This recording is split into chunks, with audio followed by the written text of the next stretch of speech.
Namaste everyone. Namaste Yogi ji.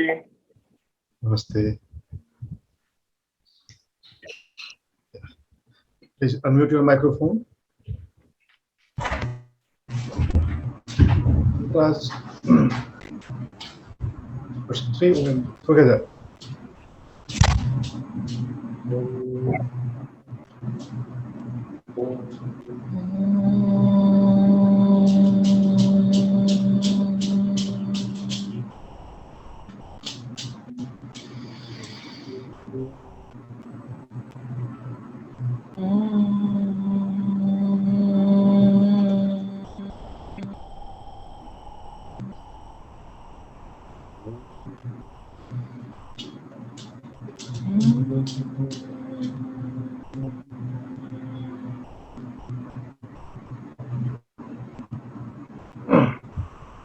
Now class for hands. No class. Om Vakratunda Mahakaya Suryakoti Samaprabha. Om Vakratunda Mahakaya Suryakoti Samaprabha. Nirvignam Kurume Deva Sarvakaryeshu Sarvada. Nirvignam Kurumi Deva Sarvarkayesha Sarvada. Om Guru Brahma Guru Vishnu. Om Guru Brahma Guru Vishnu Guru Devo Maheshwara. Guru Deva Maheshwara. Guru Sakshat Param Brahma. Guru Sakshat Param Brahma. Tasmai Shri Gurave Namaha. Tasmai Shri Gurave Namaha. Om Yogena Chittasya Padena Vacham. Om Yogena Chittasya Padena Vacham. Malam Sharirasya Chavaidyakhena. Malam Sharirasya Chavajekena. Yopa Karotam Pravaram Muninam. Yopa Karotam Pravanam Muninam. Patanjalim Pranjaliranatosmi. Patanjalim Pranjaliranatosmi. Om Namah Shivaya Gurave Satchidananda Murtaye. Om Namah Shivaya Gurave Satchitananda Murtaye. Nishprapanchaya Shantaya Niralambaya Tejase. Nishprapanchaya Shantaya Niralambaya Tejase. Om Vande Gurunam Charanarvinde. Om Vande Gurunam Charanarvinde. Sandarshita Swatma Sukhavabodhe. Dandashita Svatma Sukhavabodhe. Shreyase Jatayamane. Nishreyase Jangarghayamane. Sansara hala halmoh shanti. Samsara hala halamoha shante. Abahu purushakaram shankh chakra sidharinam. Avahurjanam Shankar Chakra Sidharinam. Sahasra shirsam shvetam pranamami patanjalim. Sahasra Shrisam Svetam Pranamami Patanjalim. Now, together once Om Sri Shanti. Om.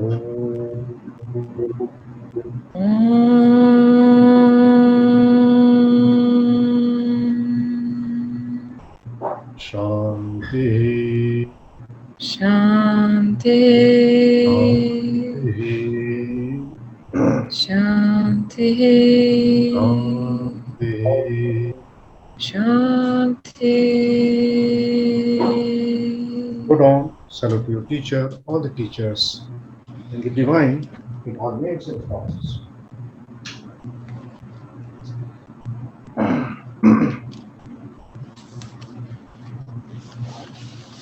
Good.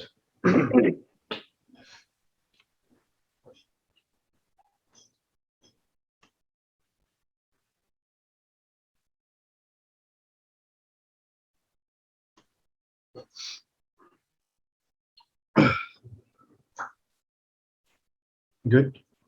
So now we will start the next chapter.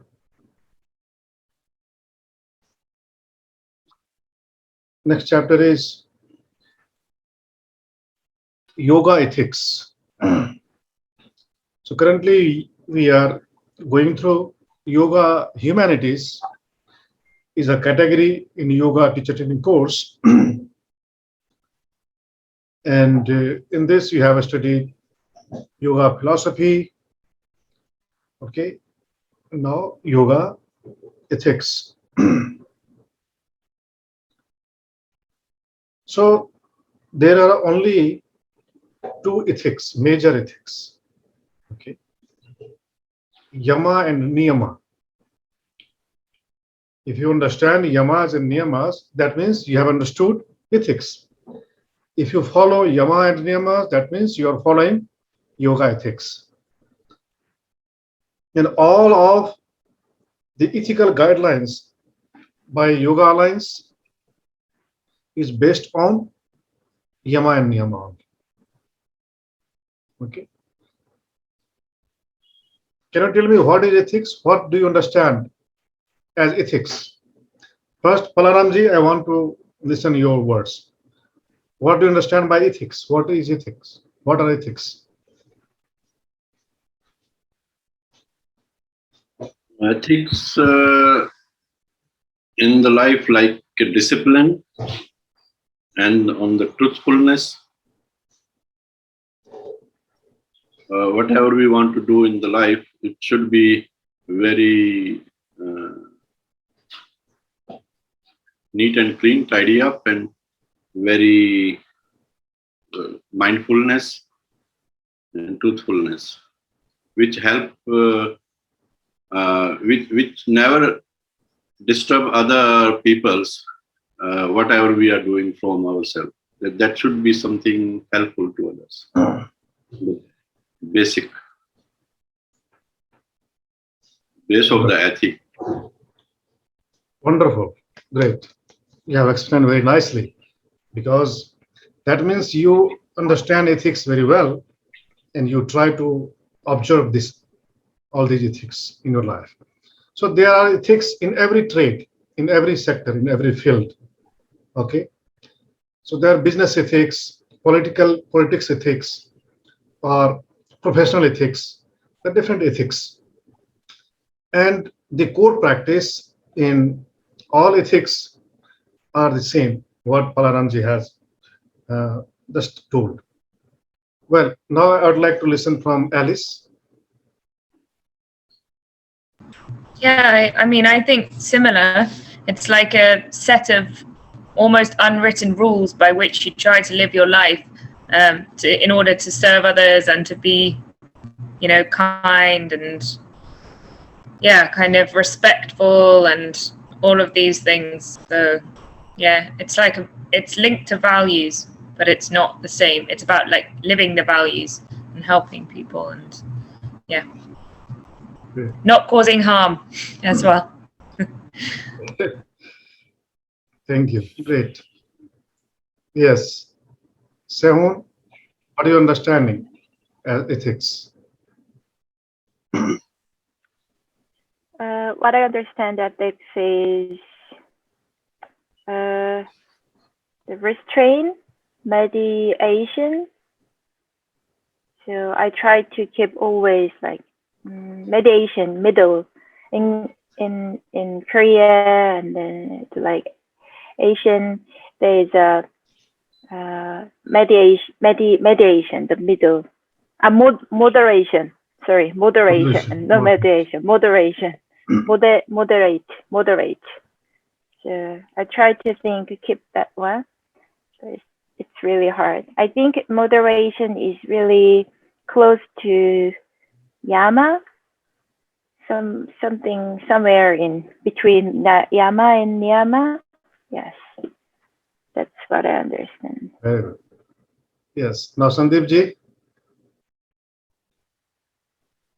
Ethics are the guiding principles which help us lead our life in all the walks of life, which tell us what is to be done, what is not to be done, what is acceptable, what is not acceptable. Great. Very nice. Now, you showed your knowledge about ethics because you have been already on very prestigious positions in different organizations, and you understand the value and importance of ethics. Marvelous. Thank you. And Urvashi, are you there?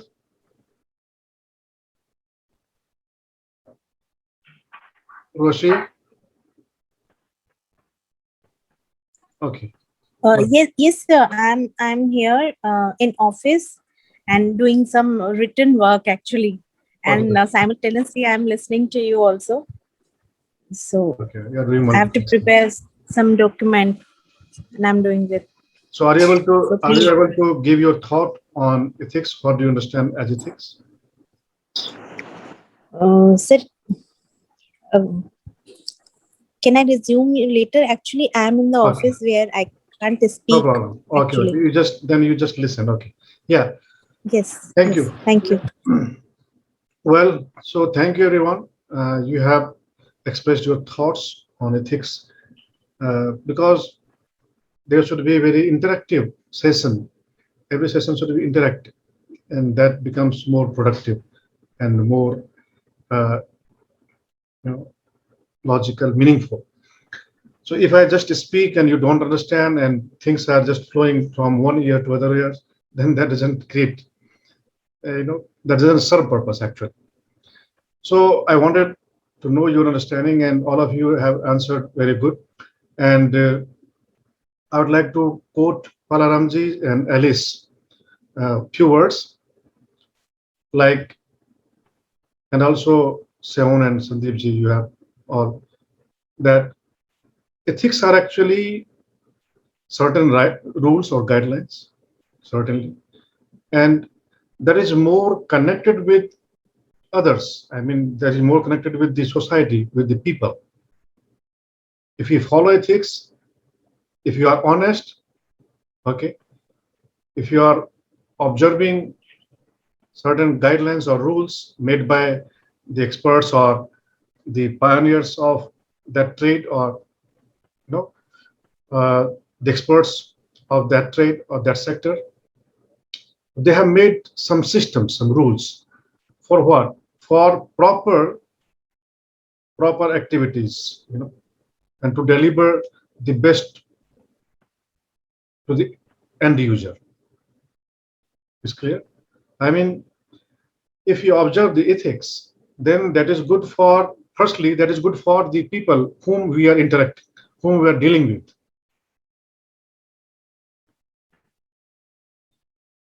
If I am honest in my suppose I am running an institute, right? This is an example. I am running an institute, and if I observe all the ethics of yoga, okay, and all the rules of yoga school, then that is good for, firstly, for the students, for the trainees who come to us. Okay, they get the bona fide learning, they get the authentic learning, and they get very well training, good training.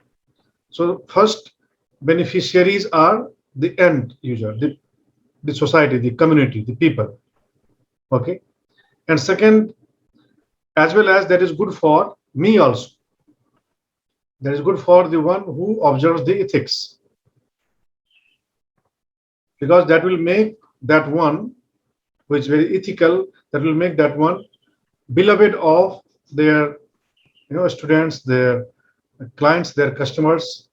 Okay, so this is actually win-win concept. Okay, but this is more related to the people. That is called ethics, and all these ethics are based on only 5 things of yama. Yama are 5, and niyamas are also 5, right? Yamas are 5 and niyamas are 5. Yamas are universal. Yamas are for society, for the people, for the world. And niyama is individual. Niyama is good for only oneself, but yama is good for others as well as for you. Okay. Actually, ultimately, both are interlinked. The society and an individual. Society is nothing but a group of individuals, right? If any individual is toxic in their own life, any individual is sick or toxic or uh, carrying some certain viruses, then that could be hazardous for the entire society, or not? Am I right or not? Yeah.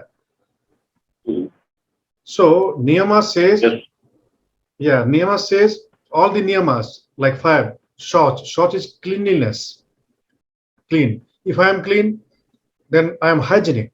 Then I cannot spread the bacteria and harmful bacteria and viruses in the other people, among other people.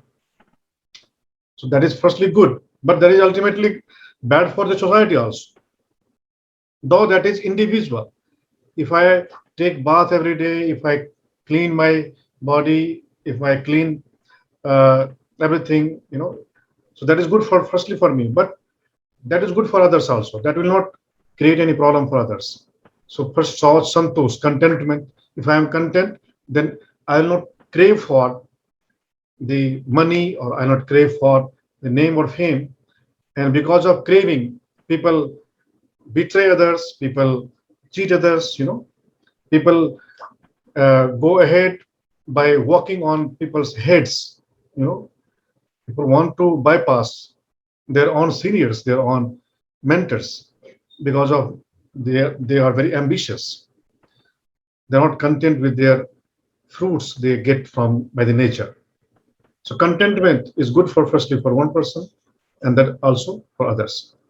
Short santosh. Tap is hard work.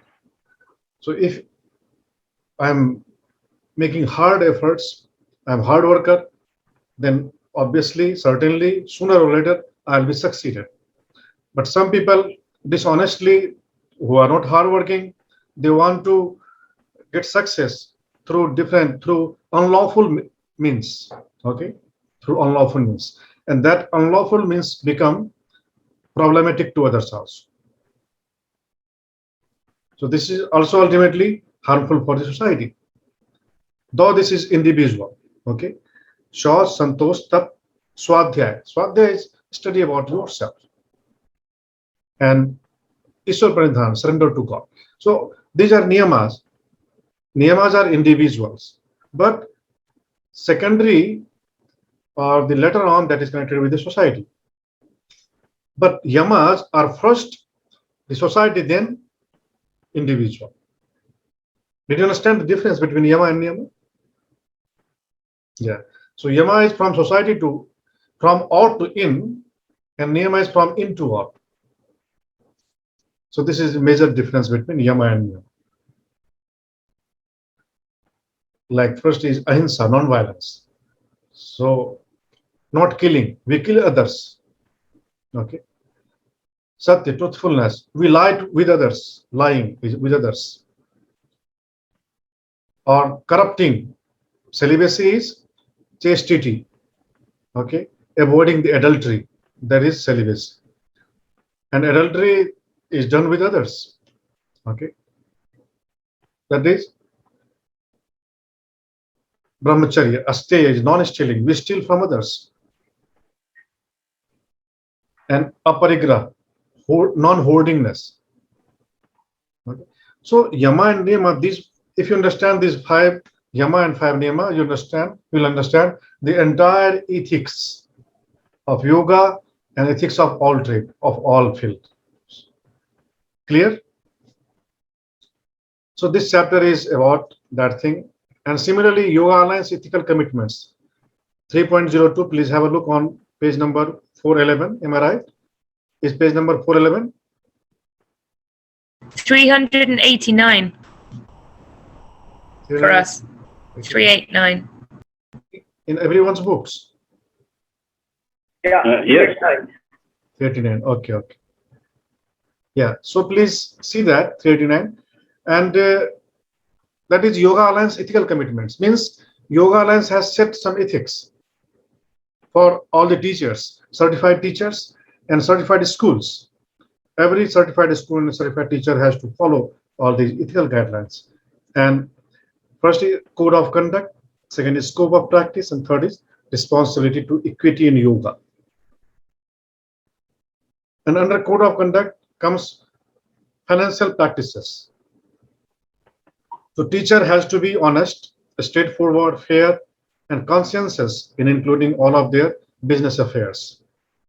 Okay, so they have to be very neat and clean, fair in their financial practices. Second ethic is professional growth, continuing education. That is, every teacher has to keep advancing and should continue in education. That doesn't, if you have completed 200 hours or even 500 hours, that doesn't mean that your training is completed. We don't need any training. Later on also you should join different workshops, different trainings conducted by the school or by the Yoga Alliance. You should join them to increase your knowledge. And that is called continued education. That is for professional growth. That is also part of ethics, teacher-student relationship. So the relationship between teacher and student should be very fair. And teachers should maintain professional relationship with their students. Not personal, but professional. Personal is good for to connect with others. Okay, a teacher should connect with the student and a student should connect with teacher. No, sometimes there is gap between the connectivity between the students and teacher. And if you establish the connection between the as a teacher, if you connect with your students, then the transference of knowledge becomes easier.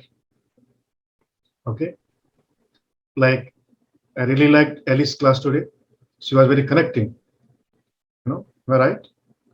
You were very connecting. Yeah. Pranamji and Sandeepji, am I right? Yes, you're right. Yes, absolutely. Yes, she was very connecting. So first thing is establishing connection between the students. Okay, and then the communication becomes very easy. Then at little efforts, you can communicate a lot of things with your students.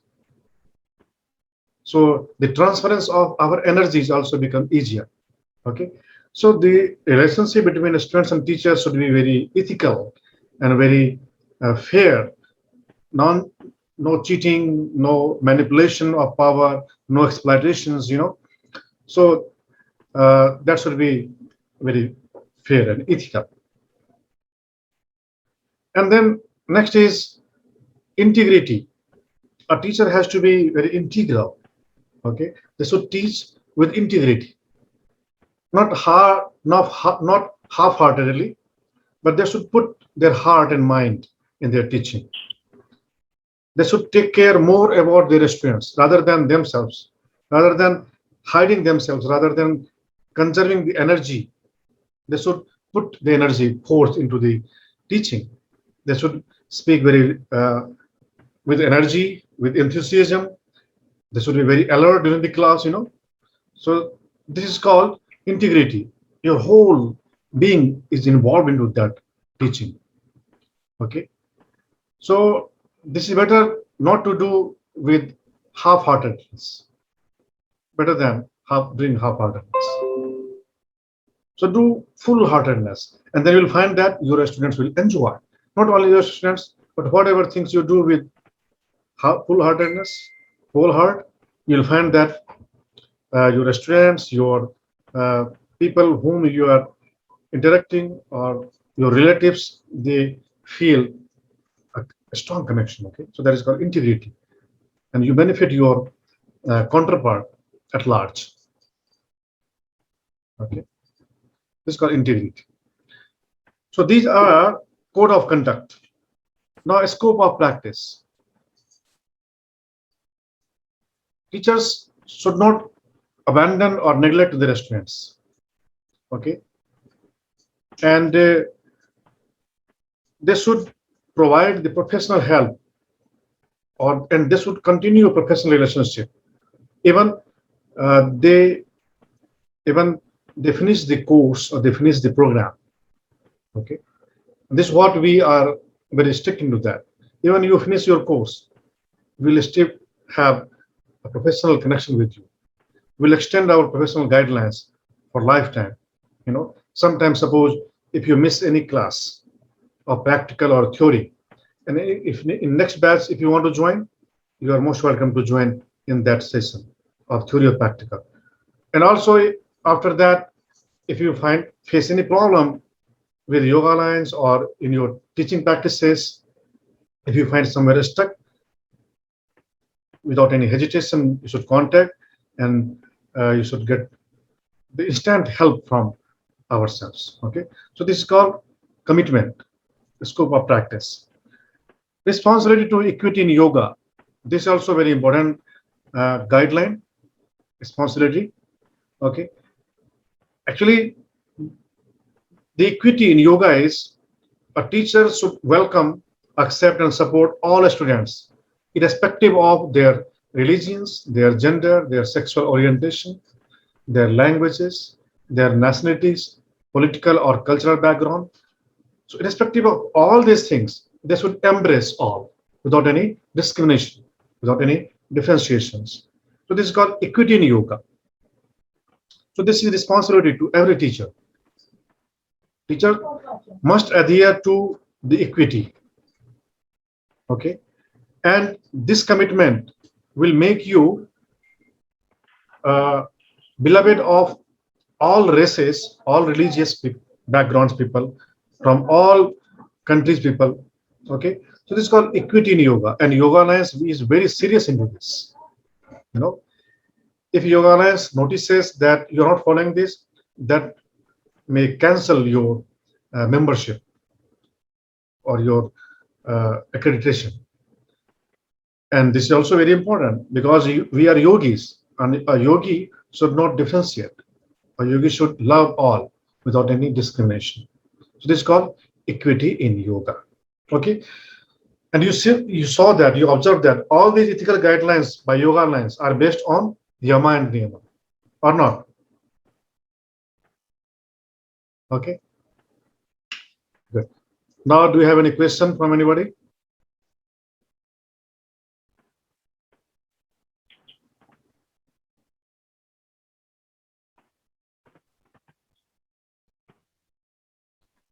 Sehun, any question? No? Sandeep ji?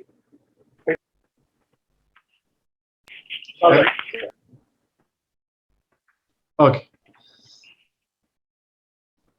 Yeah. So this chapter was very interesting, or not?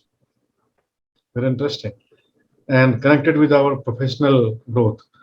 Whether we teach a small group of people or large group of people, whether you teach in your own country or you teach in abroad, wherever you are, because this is international global course, global certification. So you have to follow this, and everywhere there is same uniformity, the same ethical guidelines everywhere.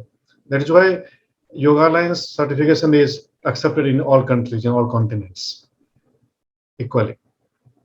Okay, very good. So if you do not have any question, then we'll move into the next chapter. Because these are small chapters, and we have already covered earlier some things. Then we will come into next chapter called Karma Yoga. Okay.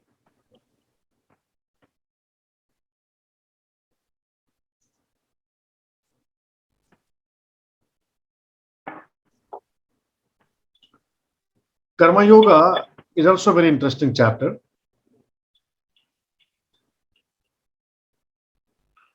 I think you have not completed this, right? This chapter is yet to do. Yeah. We have to do. Yeah. So you have learned about different types of yoga: Hatha Yoga, Ashtanga Yoga, Kundalini Yoga. Also, you have heard about this.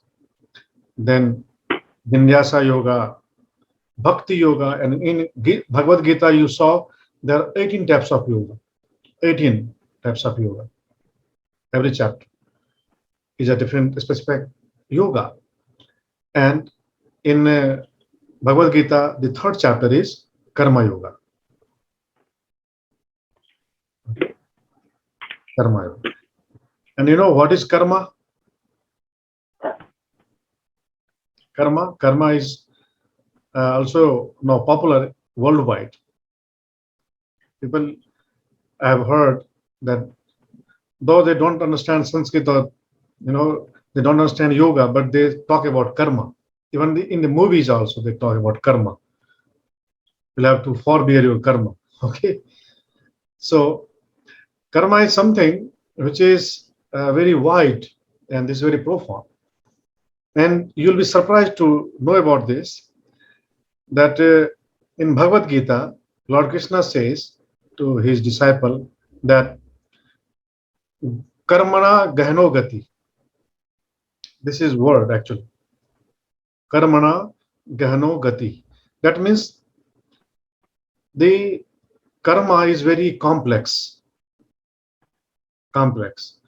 And the karma is very profound and subtle and very mysterious. This is very mysterious. That's why people get surprised sometimes, and they get confused.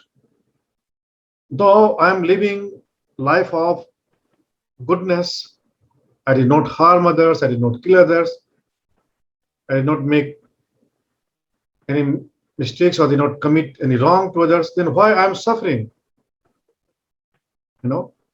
Why I'm suffering? Why I got this incident or mishappening? In spite of living good life, why I'm getting so much problems in my life? And people raise question to divine that God is not good, or they blame God, that God is not equal, God is partial, and some people become atheist. Okay, but they don't understand, they don't know about their karma. So our karmas follow us, and Buddha has talked a lot about this karma, law of karma. So also Jesus has talked about law of karma, and all the masters, all the founders of different philosophies, they have talked about karma. And this is very popular: as you sow, so shall you reap. Okay. So the law of karma is irresistible. The law of karma doesn't skip anybody. And some karmas, the fruits of some karmas we get after many lives. Some results come very quickly. Okay. And some results come after some years, and some comes after some births even. So there is an incident in the great Mahabharat war. If you have heard about Mahabharat epic, You know about Mahabharata epic? Like Ramayana, you know? Ramayana? Alice? No? Okay. So Mahabharata is actually there was a great war 5,000 years back in India. There was a great war. Maha means great. Maha means great, and Bharat means India. So 5,000 years back, India was very, geographically very large country, very large country, and that great India was divided into different states. Okay, and that time, that great India had a very great war actually between two parties, and the two parties were, one party was the five brothers, and other party was also, they were 100 in numbers, they brothers. Okay, they were cousin brothers, and they fought amongst against each other. Okay, but thousands and millions of people were killed in that war, Mahabharata war. That is called Mahabharata war. And Bhagavad Gita was taught in the battlefield by Krishna to Arjuna. So Krishna was the charioteer of Arjuna. Okay, and the counterpart had many warriors. They were great heroes, and one of them was uh, Bhishma. His name was Bhishma. Okay, and he was grandpa of Arjuna, the disciple of Krishna, whom he taught Bhagavad Gita. And he was great warrior. He could not be killed easily, but because of some tactics, he was killed by Arjuna. But he had a boon by the divine that his life was in his hand. He cannot. He could die at his will. Okay, nobody could kill him without his will. So he did not want to die himself. So he was lying on the deathbed there, on the arrows. The bed was made of the arrows because he was shot so many arrows in his body. And he fell down and he was lying on that arrows. And he was not leaving his body. And he watched the entire war till the end. And at the end, he wanted to leave his body and he called the Krishna. Krishna was an incarnation of Vishnu. He was superhuman. He was super yogi also. And he was all-knowing person like Buddha, more than Buddha even. So Krishna was super yogi, an incarnation of Vishnu. And Vishnu is sustainer, preserver, one of three gods in Hinduism, Brahma, Vishnu, and Shiva. Okay, so all these three are equally powerful. So Vishnu took incarnation in form of Krishna, and Krishna was all-knowing one. So he called Krishna and he asked him that I led my entire life holistically. I did not make any wrong, and I led celibacy life, and holistic life, pure life. Then why I was shot so many arrows in my body? Why I cannot die without so much pain? So I cannot see the reason. I cannot see the reason. And he had power to see his past lives. Who? The one who was lying on the deathbed. He had power to see his past lives. So he went back into his 100 of past lives. 100 of past lives, but he could not see the reason why. He did not make any such, drastic sin. Why he was shot, okay? So he was surprised. Then Lord Krishna, because he could see his all of the past lives, he had power. Even Buddha had also that power, that he could see your past lives. All of the past lives he could see. And also some of his disciples had that power to see the past lives. And then Lord Krishna told him that just if you had power to go one more life, past life back, 101 past life, then you can see the region. But he did not have power to see 101 past lives. And then he took him into one past life before, like 101. And what he did, he killed one snake. Okay, he killed one snake by throwing the snake on the cactus plant. Cactus has thorns, so many thorns. So that snake was thrown so powerfully on the cactus that snake was, just stuck, and there were so many punctures in its body, and that died just sticking on that cactus plant. Then he said that is the reason you are shot so many arrows in your body, and this is the result of that karma. So karma follows you hundreds of lives, thousands of lives, unless and until that is exhausted by giving you the fruit. When that gives you fruit, then that is exhausted, then that is finished. That is why Buddha at one place has spoken that nahi kammam vinassati. This is in Pali, there is not Sanskrit. So Buddha used to speak in different language. There is called Pali language. Pali, P-A-L-I. Pali is different language. That is similar to Sanskrit. So Buddha used to tell, nahi kammam vinassati, means karma is never destroyed. Karma is never destroyed. Okay, nahi kammam vinassati. Now we come into this subject matter. So there are three types of karma. Okay, there are three types of karma. First karma is sanchit karma. First karma is sanchit karma. And second karma is called prarabdha karma. Okay, prarabdha. And third is called kriyaman. Kriyaman.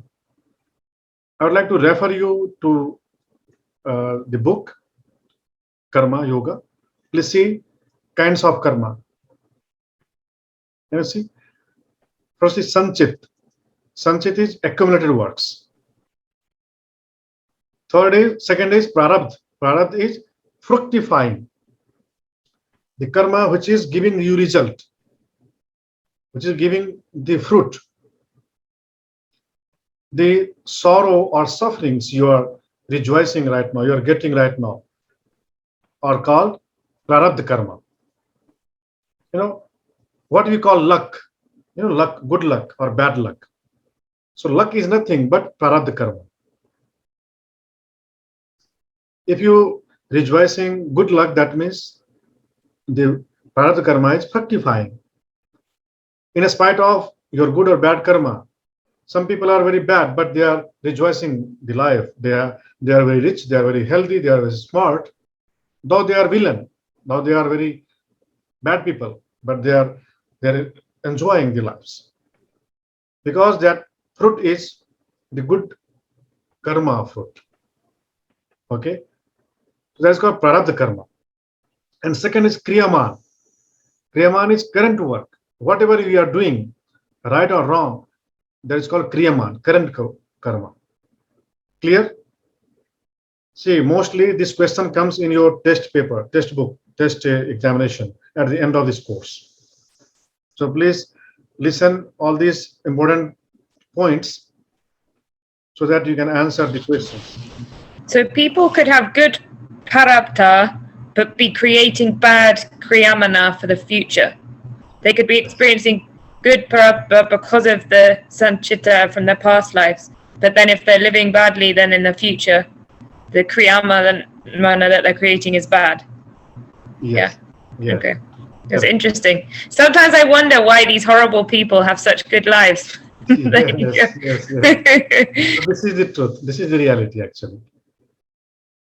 So Sanchit karma is accumulated, okay? And prarabdha is which is giving you result. And kriyaman is the current one. And the current works will not give you result instantly. Current work is going back. They are being buried. They are being buried in your subconscious mind or in the universe. But they are being stored somewhere. They will give you result. Maybe in this life, or maybe in the next life, or in some of future lives. But the people who get liberation, kaibalyam, who get liberation or nirvana, their all karmas are exhausted. Then they do not create any new karma. This is very secret, this is very tricky. How to burn old karma, this is very tricky. And this trick is learned by the Buddhas, and Buddhas are very expert in this. They don't create any karma for future. Okay, this is very tricky. And in Vedanta philosophy, there is a simile, there is an analogy of a bowman. Okay, the bowman, there is a quiver, quiver. There are arrows stored in the quiver. Okay, and there is bow and arrow. So an arrow is shot. An arrow is shot, already shot.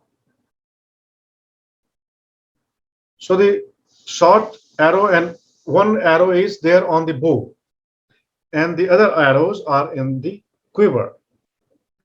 So the arrow he has shot is called prarabdha karma. Okay, that has shot from the divine to give the result. Okay, that cannot be taken back by the divine also. Even the God also cannot withdraw that.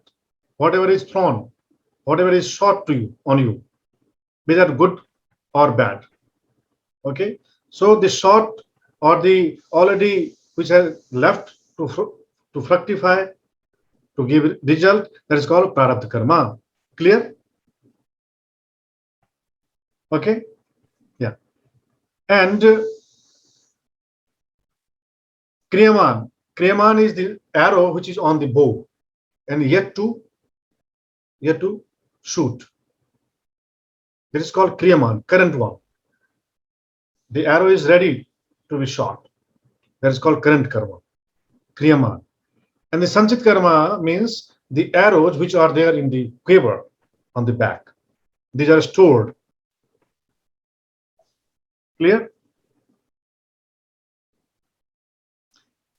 There are two words, agami and vartaman. Agami and vartaman are the synonyms of kriyaman karma. Agami means yet to, and vartaman is current one. So this analogy is very clarifying about the karma, the secret of karma. Is clear? The only thing I don't understand is it says he has perfect control over the Sanchitta and the Agami. I understand that he has control over which one he lifts, but if this represents your accumulated actions, Yes. then how do you have control over that, because it's already happened? Yes, correct. So you have control on this also. You have control on this, which you are ready to shoot. You have control on this. You can check this. And also, you can control the karmas which are accumulated. So the sadhana, the meditation or the spiritual practices can burn all of the karmas, spiritual disciplines. So the yogis, Buddhas are expert in observing the spiritual disciplines which do not arise in a new karma, and that could be the reason or the cause of next birth, next lives. Okay. Okay, I understand. Thank you. Well, now let us understand the types of karma. The planes of karma. What karma is actually? Karma means the action we do, the deeds, and deeds are done in mental plane, verbally and physically. And the nature, the existence, the God notes even your mental karma also.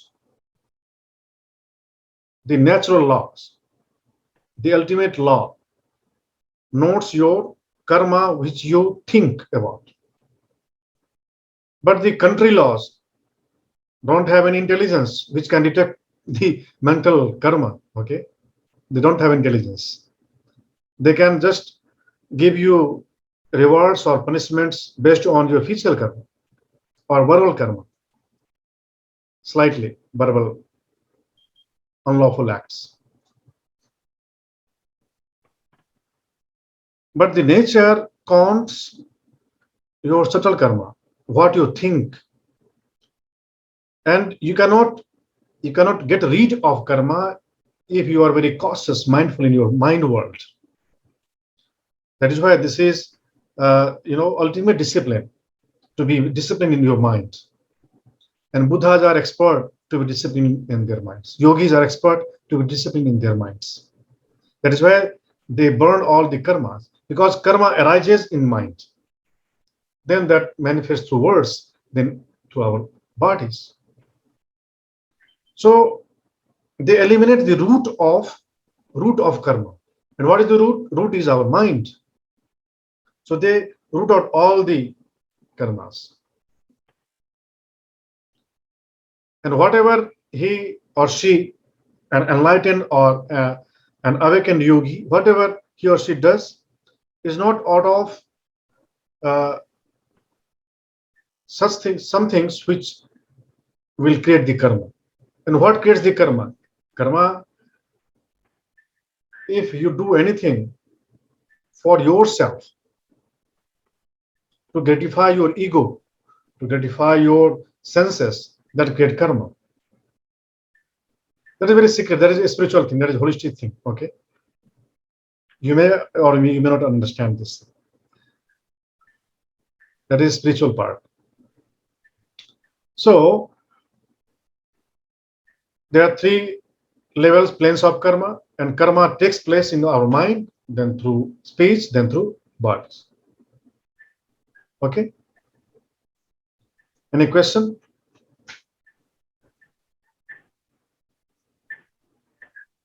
And the law of karma. Law of karma is irresistible. As I have told you that this law of karma is immutable, irresistible, and without any failure, unsuppressible. No, this cannot be suppressed by any force, any power, because this is the power of God. This is power of divine. And the power of God is immutable. Nobody can check that power. Okay? The law of karma. But yes, we can check how, if we merge in God. Okay? If we merge in God, then whatever karma is done, you don't do anything, but that is done by the God. Okay? There are different secrets how to get rid of the karma. That is different subject. Okay? And karma yoga. Karma yoga is when you practice the karma, whether you think, whether you plan, whether you speak or you act through your body. If you do all these things with a view that I'm not doing or I'm not liable to do this, okay, without doership, I'm not doer, then that is called karma yoga. Means selfless karma, selfless. And I think Sandeep ji can understand this more better. You know, the charity works.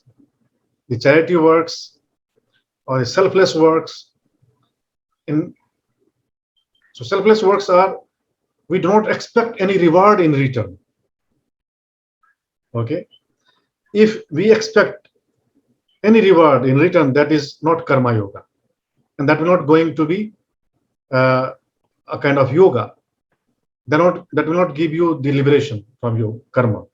So the liberation from, if you want the liberation from karma, then you will have to do every karma with selflessness, means without expecting any reward. You are just doing.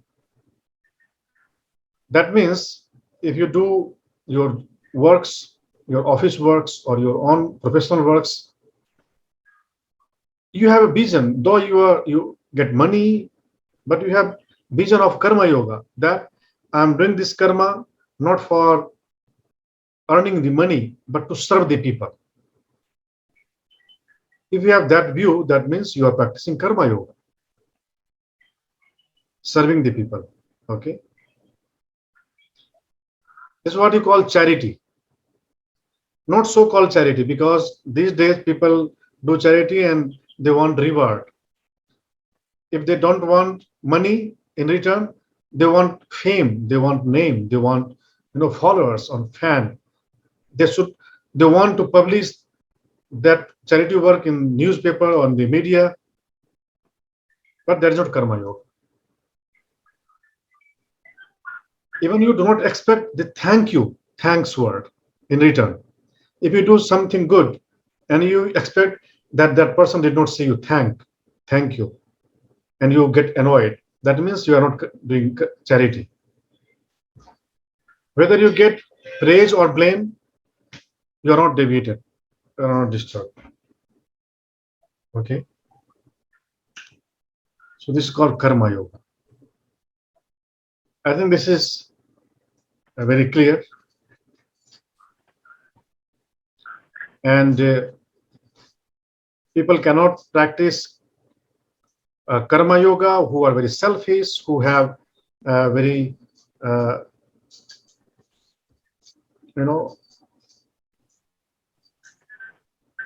negative motives or silent motive. Sometimes people have very silent motives. They want something in return by doing karma yoga. Karma yoga is you do not expect anything, you just do, and that cleanses your heart, that cleanses your soul, and you become liberated, you become divine. Okay, so that is all about karma yoga in summary. But when you practice this, then you get more clarity about karma yoga. Okay, thank you. Now you have any question related to this? Balaram ji, Sandeep ji, Sevan ji. Clear. Thank you. Thank you very much. Yes. Clear, Sevan ji? Okay. So let us finish Need now. to do practice. Yeah, we need to do practice. When you come at our institute, try to practice this. Even when you are walking on the road, or you are going to somewhere, just smile with people. That is also kind of karma yoga. If you smile, if you show your love, that is karma yoga. Okay. Actually, I find it's so interesting because in the UK we're very polite. We always say please, thank you, and if I hold the door for somebody and they don't say thank you, it makes me sad. But actually, I'm not holding it so that they thank me. I'm holding it to be polite. So it's interesting. You think you're selfless, but actually, I expect the thank you, and if I don't get one, then it affects me. Whereas I should just hold the door and not expect a thank you. So it's interesting. Even if you think you're being selfless, maybe you're not. Maybe you are expecting something in return, even a recognition. Sorry, just reflecting. So this is not only in UK, but I think in India also. This is mindset actually. This is mindset, This is mindset. So people who love formalities, people who love, their respect, self-respect. So all these things arise from the egotism or ego, or some self existence that you want to show you did something. So this means you become Buddha. Okay, fully awakened, fully selfless, fully egoless. And the so-called social servant people, social servant, don't have this quality, this qualification. So though people don't know about you, but if you have this mindset, that means you are karma yogi. and you are beloved of God, sooner or later, the entire world will know about you. Okay, though you don't know that the world should know about you, but God will not keep you in darkness. God will brighten you. God will bring you on the surface. God will expose your innocence. God will expose your, true characteristic of being karma yogi. Okay. Thank you. And this is very interesting. And when you will practice, then you will see how much challenging is this. This is very easy to say yes, but when you practice, then you see how much we have ego and how much the obstacles are there inside us. Okay. And slowly, little by little, not at once, because we cannot win yourself quickly, but slowly, because we have been brought up, we have been born and brought up in that culture, that society, that we say thank you. If you don't say thank, then people get annoyed. That's why, in the beginning, I was not saying thank you, but I observed that people were getting annoyed. If I don't say thank you, then they get annoyed. Then I developed a new habit to say thank you in every sentence, after every sentence. Thank you, thank you, thank you. Okay, interesting. Very, very interesting information given on 391, the last paragraph. Action are of three kinds, like good, bad, and mixed. Good karmas makes you a god, and angel in heaven. Bad karmas throw you in lower bombs, and mixed action give you a human birth. Human birth, yes. So human beings are mixed of good and bad karma. So we are all like a mixed karmas. Yeah, but we get. But by practicing, by learning yoga, by practicing yoga, you are going to be angel. You are going to be. We have an opportunity now to do some karmas. So good karmas to go to heaven. Of course. So the gateways are open, whether you go to heaven or go to hell.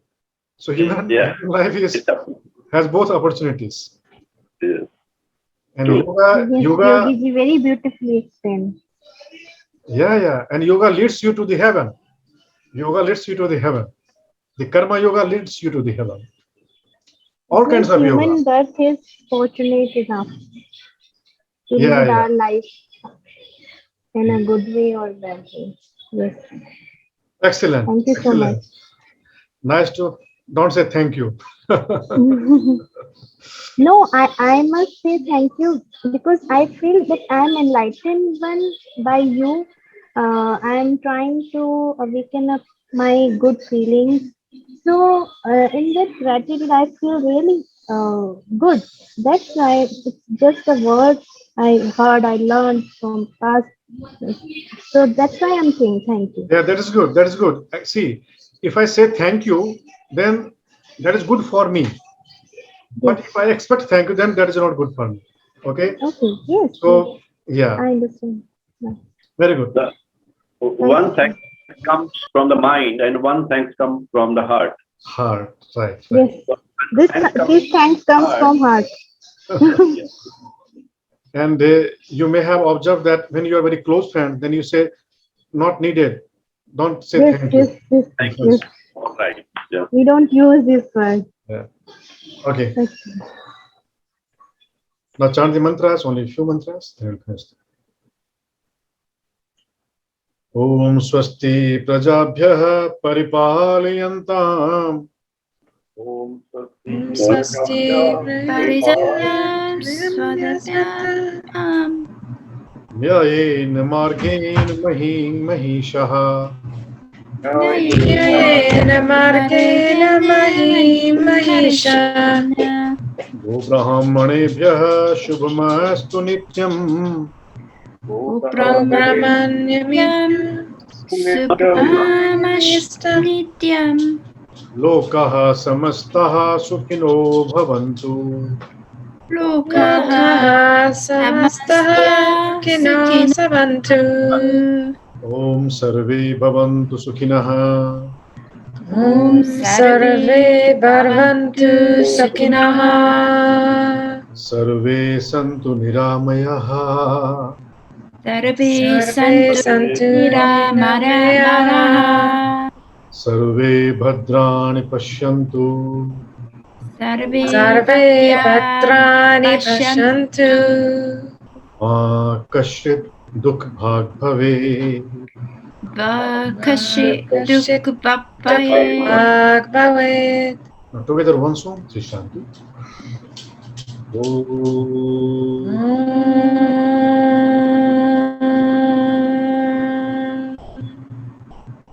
Shanti.